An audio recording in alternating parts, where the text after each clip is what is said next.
एक चुटकी सिंदूर को मैं नहीं मानती। कुंवारी लड़कियों के लिए सीख देने वाली कहानी। ए सविता, तेरा चक्कर चल रहा है ना अमित के साथ? कुहनी मारते हुए सविता की सहेली नीतू ने पूछा। सविता मुस्कुराते हुए बोली, हाँ सही है। और एक बात बताऊं, हम जल्दी ही शादी भी करने वाले हैं। अमित से शादी करके तू तो महलों की रानी बन जाएगी। अच्छा वह सब छोड़, देख उधर तेरा आशिक बैजू कैसे तुझे हसरत भरी नज़रों से देख रहा है। नीतू ने तो मजाक किया था, क्योंकि वह जानती थी कि बैजू को देखना तो क्या, सविता उसका नाम भी सुनना तक पसंद नहीं करती थी। सविता चिढ़ उठी और वह कहने लगी, तू जानती है कि बैजू मुझे जरा भी नहीं भाता, फिर भी तू क्यों मुझे उसके साथ जोड़ती रहती है। नीतू ने कहा, अरे पगली, मैं तो मजाक कर रही थी, और तू है कि अच्छा अब से नहीं करूँगी। बस अपने दोनों कान पकड़ते हुए नीतू बोली। सविता बोली, कहाँ मेरा अमित इतना पैसा वाला और हैंडसम, और कहाँ ये निठल्ला बैजू।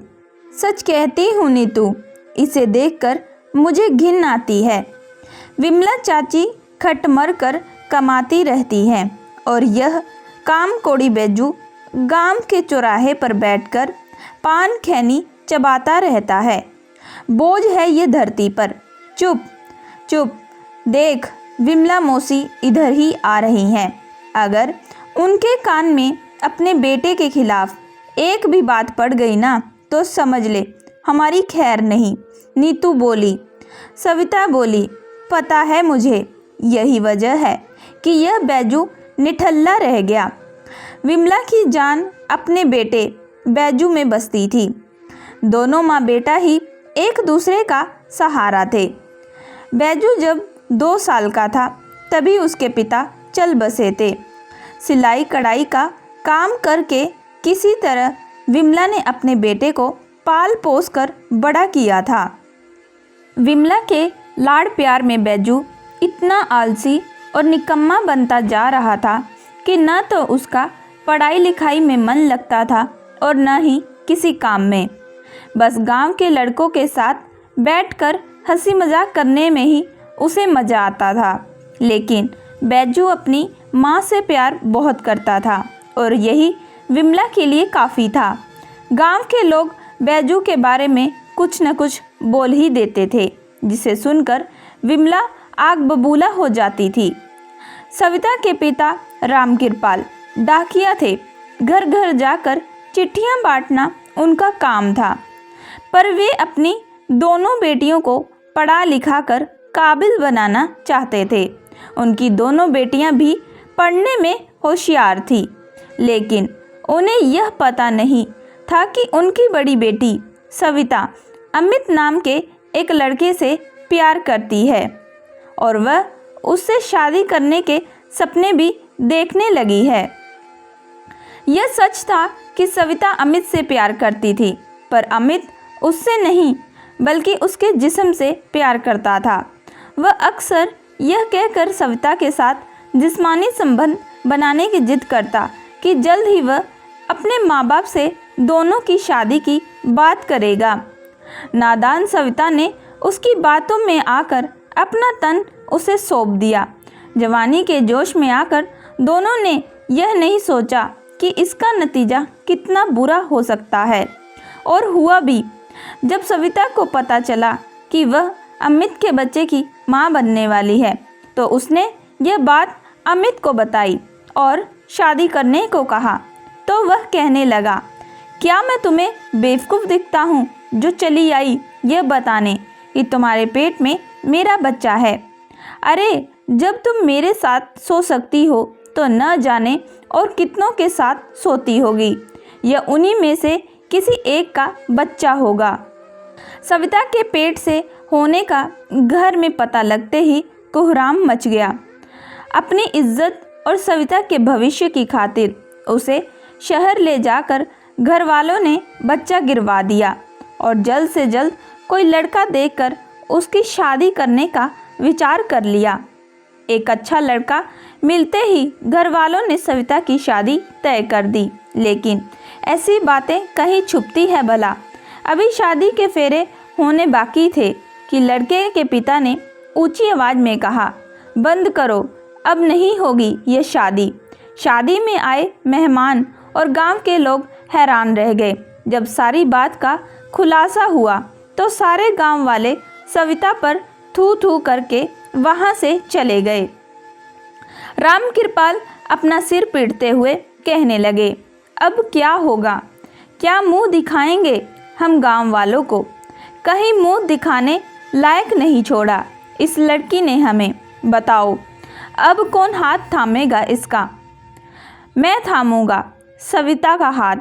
अचानक किसी मुंह से यह सुनकर राम कृपाल ने अचकचा कर पीछे मुड़कर देखा तो बैजू अपनी माँ के साथ खड़ा था। बैजू तुम? राम कृपाल ने बड़ी हैरानी से पूछा। विमला कहने लगी, हाँ भाई साहब, आपने सही सुना है। मैं आपकी बेटी को अपने घर की बहू बनाना चाहती हूँ, और वह इसलिए कि मेरा बेटा बैजू आपकी बेटी से प्यार करता है। राम कृपाल और उनकी पत्नी को चुप और सहमा हुआ देखकर विमला आगे कहने लगी, ना ना, आप गांव वालों की चिंता न करो, क्योंकि मेरे लिए मेरे बेटे की खुशी सबसे ऊपर है। बाकी लोग क्या सोचेंगे, क्या कहेंगे, इससे मुझे कोई फर्क नहीं पड़ता। अब अंधे को क्या चाहिए, दो आंखें ही ना। उसी मंडप में सविता और बैजू का ब्याह हो गया। जिस बैजू को देखकर सविता को उबकियां आती थी, उसे देखना तो क्या, वह उसका नाम तक सुनना पसंद नहीं करती थी। आज वही बैजू उसकी मांग का सिंदूर बन गया। सविता को तो अपनी सुहागरात एक काली रात की तरह दिख रही थी। क्या मुंह दिखाऊंगी मैं? अपनी सखियों को क्या कहूंगी जिस बैजू को देखना तक गवारा नहीं था? मुझे आज मेरा पति बन गया। नहीं नहीं, ऐसा नहीं हो सकता। इतनी बड़ी नाइंसाफ़ी मेरे साथ नहीं हो सकती। सोचकर वह बेचैन हो गई। तभी किसी के आने की आहट से वह उठ खड़ी हुई। अपने सामने जब बैजू को खड़ा देखा तो उसका पारा 7वें आसमान पर पहुंच गया। बैजू के मुंह पर अपने हाथ की चूड़ियां निकाल निकाल कर फेंकते हुए सविता कहने लगी, तुमने मेरी मजबूरी का फ़ायदा उठाया है। तुम्हें क्या लगता है कि एक चुटकी सिंदूर मेरी मांग में भर देने से तुम मेरे पति बन गए? नहीं, कोई नहीं हो तुम मेरे। नहीं रहूँगी एक पल भी इस घर में तुम्हारे साथ में, समझ लो। बैजू चुपचाप सब सुनता रहा। एक तकिया लेकर उसी कमरे के एक कोने में जाकर सो गया। सविता ने मन ही मन फैसला किया कि सुबह होते ही वह अपने घर चली जाएगी। तभी उसे अपने माता पिता की कई बातें याद आने लगी। अगर आज बैजू न होता तो शायद हम मर जाते, क्योंकि तुमने तो हमें जीने लायक छोड़ा ही नहीं था। हो सके तो अब हमें बख्श देना बेटी, क्योंकि अभी तुम्हारी छोटी बहन की भी शादी करनी है हमें। कहाँ ठिकाना था अब उसका इस घर के सिवा? कहाँ जाएगी वह? बस यह सोचकर सविता ने अपने बढ़ते कदम रोक लिए। सविता इस घर में पल पल मर रही थी। उसे अपनी ही जिंदगी नरक लगने लगी थी, क्योंकि इन सब की जिम्मेदार भी तो वही थी।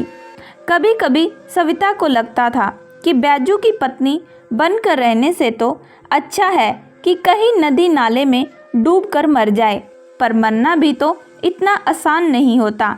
माँ बाप, नाते रिश्तेदार, यहाँ तक कि सखी सहेलियाँ भी छूट गई उसकी, या यूँ कहे कि जानबूझकर सब ने उससे नाता तोड़ लिया। बस जिंदगी कट रही थी उसकी। सविता घर में रहकर न तो वह एक बहू का फर्ज निभा रही थी और ना ही एक पत्नी धर्म। उसने शादी के दूसरे दिन ही अपनी मांग का सिंदूर पोंछ लिया था। शादी हुए कई महीने बीत चुके थे, पर इतने महीनों में न तो सविता के माता पिता ने उसकी कोई खैर खबर ली और ना ही कभी उससे मिलने आए।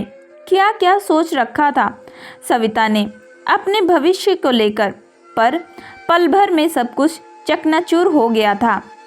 शादी के इतने महीनों के बाद भले ही सविता ने प्यार से मेरी तरफ एक बार भी न देखा हो, पर पत्नी तो वह मेरी ही है ना, और यही बात मेरे लिए काफ़ी है।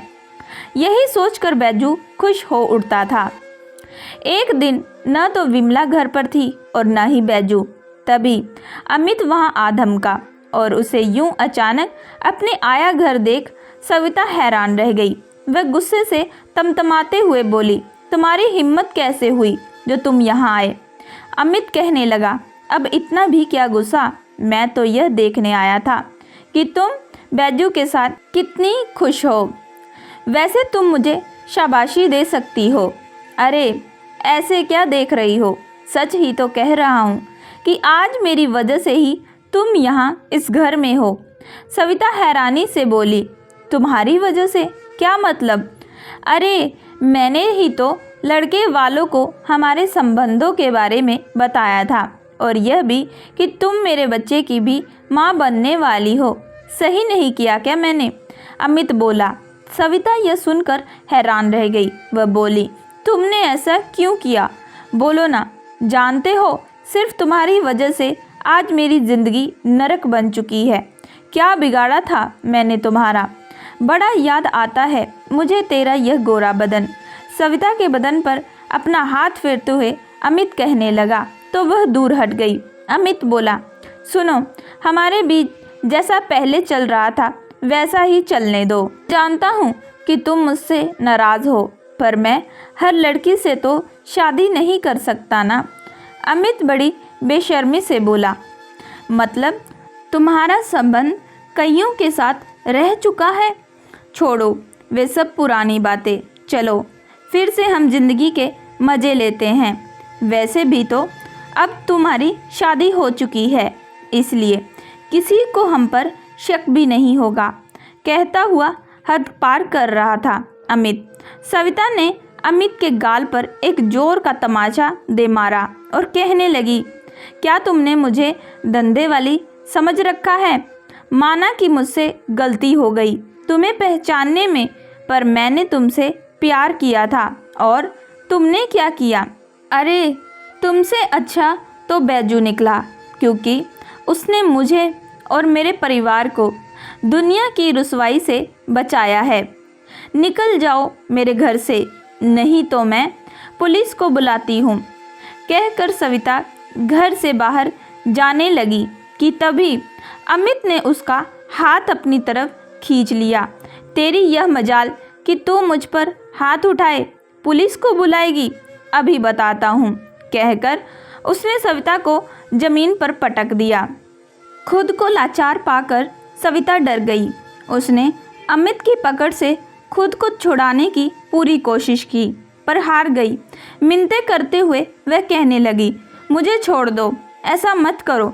पर अमित तो अब हैवानियत पर उतारू हो चुका था। तभी अपनी पीठ पर भारी भरकम मुक्का पड़ने से वह चौंक उठा। पलट कर देखा तो सामने बैजू खड़ा था। तू? बैजू बोला। अमित हंसते हुए कहने लगा, नामर्द कहीं के, चल हट।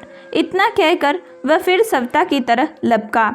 इस बार बैजू ने उसके मुंह पर एक ऐसा जोर का मुक्का मारा कि उसका होठ फट गया और खून निकल आया। अपने बहते हुए खून को देखकर अमित तमतमा गया और बोला, तेरी इतनी मजाल कि तू मुझे मारे? कहकर उसने अपनी पिस्तौल निकाल ली और तान दी सविता पर। बैजू दंग रह गया। वह कुछ देर रुका, फिर फुर्ती से यह कहकर अमित की तरफ लपका, तेरी इतनी हिम्मत कि तू मेरी पत्नी पर गोली चलाए? पर तब तक तो गोली पिस्तौल से निकल चुकी थी, जो बैजू के पेट में जा लगी। बैजू के घर लड़ाई झगड़ा होते देखकर शायद किसी ने पुलिस को बुला लिया था। अमित वहां से भागता उससे पहले ही वह पुलिस के हत्थे चढ़ गया। खून से लथपथ बैजू को तुरंत गांव वालों ने अस्पताल पहुंचाया। घंटों ऑपरेशन चला। डॉक्टर ने कहा गोली तो निकाल दी गई है, लेकिन जब तक मरीज को होश नहीं आ जाता तब तक कुछ कहा नहीं जा सकता। जिस बैजू से मैं हमेशा नफ़रत करती रही, आज उसी ने अपनी जान पर खेलकर मेरी जान बचाई। अपने मन में ये बातें कर रही थी सविता। तभी नर्स ने आकर बताया कि बैजू को होश आ गया है। बैजू के पास जाते देख विमला ने सविता का हाथ पकड़ लिया और कहने लगी, नहीं, तुम अंदर नहीं जाओगी। आज तुम्हारी वजह से ही मेरा बेटा यहाँ पड़ा है। तू मेरे बेटे के लिए काला साया है। गलती हो गई मुझसे जो मैंने तुझे अपने बेटे के लिए चुना। आप सविता है ना? तभी नर्स ने आकर पूछा। डबडबाई आंखों से वह बोली, जी मैं ही हूँ। अंदर जाइए, मरीज आपको पूछ रहे हैं। नर्स के कहने से सविता चली तो गई, पर सास विमला के डर से वह दूर खड़ी बैजू को देखने लगी। उसकी ऐसी हालत देखकर वह रो पड़ी। बैजू की नज़रें जो कब से सविता को ही ढूंढ रही थी, देखते ही इशारों से उसे अपने पास बुलाया और धीरे से बोला, कैसी हो सविता? अपने आंसू पोंछते हुए सविता कहने लगी, क्यों तुमने मेरी खातिर खुद को जोखिम में डाला? बैजू मर जाने दिया होता मुझे। बोलो ना, किस लिए मुझे बचाया? कहकर वह वहाँ से जाने को पलटी ही थी कि बैजू ने उसका हाथ पकड़ लिया और बड़े गौर से उसकी मांग में लगे सिंदूर को देखने लगा। हाँ बैजू, ये सिंदूर मैंने तुम्हारे ही नाम का लगाया है। आज से मैं सिर्फ और सिर्फ तुम्हारी हूँ। कहकर वह बैजू से लिपट गई। दोस्तों, मैं आशा करती हूँ कि आप लोगों को ये कहानी पसंद आई होगी। अगर आप लोगों को ये कहानी पसंद आई है तो प्लीज़ हमारे चैनल को लाइक एंड सब्सक्राइब ज़रूर करिएगा एंड बेल आइकन का बटन ज़रूर दबाइएगा।